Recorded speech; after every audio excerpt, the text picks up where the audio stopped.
ಸಿರಿ ಕನ್ನಡ ಪ್ರಥಮ ಭಾಷೆ ಕನ್ನಡ ಪಠ್ಯ ಪುಸ್ತಕ 5ನೇ ತರಗತಿ. ಮಕ್ಕಳೇ, ಈಗ ಪಾಠ 6 ನಾನು ಮತ್ತು ಹುಂಚಿ ಹೂ ಮರ ಪಾಠವನ್ನು ಓದೋಣ. ಗುರುಸಿದ್ದಯ್ಯ ಹುಚ್ಚಯ್ಯ 12 ಮಠ. ಪ್ರವೇಶ. ಅನೇಕ ಬಗೆಯ ಮೂಢನಂಬಿಕೆಗಳು ನಮ್ಮ ನಡುವೆ ಬಿಡುಬಿಟ್ಟಿವೆ. ಅನಿರ್ಮಿತವಾಗಿ ನಾವು ಮಾಡಬಾರದ ಕೆಲಸಗಳನ್ನು ಮಾಡುತ್ತೇವೆ. ಪರಿಸರ ನಾಶ ಮಾಡುತ್ತೇವೆ. ಯಾವುದೇ ವೈಜ್ಞಾನಿಕ ಸತ್ಯವನ್ನು ಕಂಡುಕೊಳ್ಳಲು ಪ್ರಯತ್ನಿಸುವುದಿಲ್ಲ. ಯಾರೋ ಹೇಳಿದ ಯಾವುದೋ ಮಾತಿಗೆ ಏನೋ ಅರ್ಥ ಕಲ್ಪಿಸುವ ಜನರಿಂದ ಎಂತೆಂಥ ಅನಾಹುತಗಳು ಆಗೇ ಬಿಡುತ್ತವೆ ಎಂಬುದನ್ನು ಕುರಿತು ಎಚ್ಚರಿಕೆ ನೀಡುವುದು ಪ್ರಸ್ತುತ ಪಾಠದ ಆಶಯ.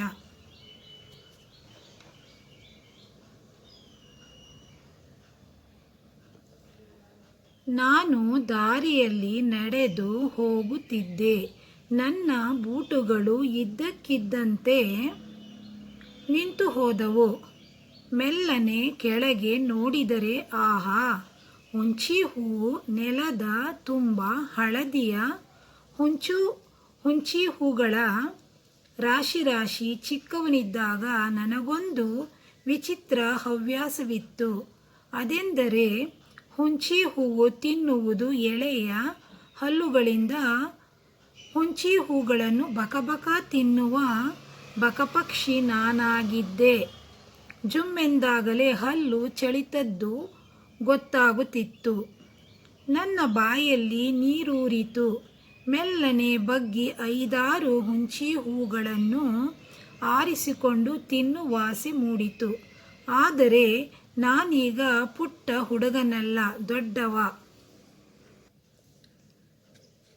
ದೊಡ್ಡ ಪರಾಗದವ.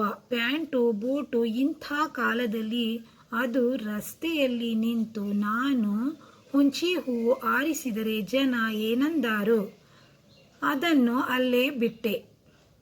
ಬೂಟು ಖಟ್ ಖಟ್ ಊರುತ್ತಾ ಮುಂದೆ ಸಾಗಿಬಿಟ್ಟೆ.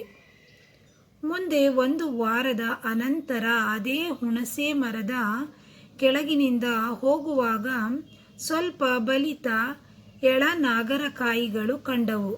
ಕೆಲವು ಹುಡುಗರು ಹುಂಚಿ ಮರಕ್ಕೆ ಕಲ್ಲು ಎಸೆದು ನಾಗರಕಾಯಿ ಬೀಳಿಸಿ ತಿನ್ನುತ್ತಿದ್ದರು.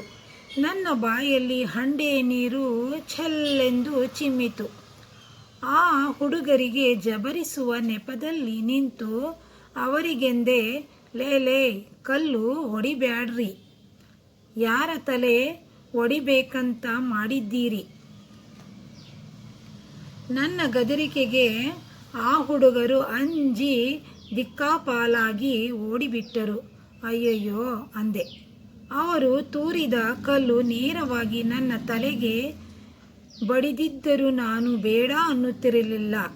ಅಷ್ಟು ಪ್ರೀತಿ ನನಗೆ ಹುಂಚಿಕಾಯಿಯ ಮೇಲೆ.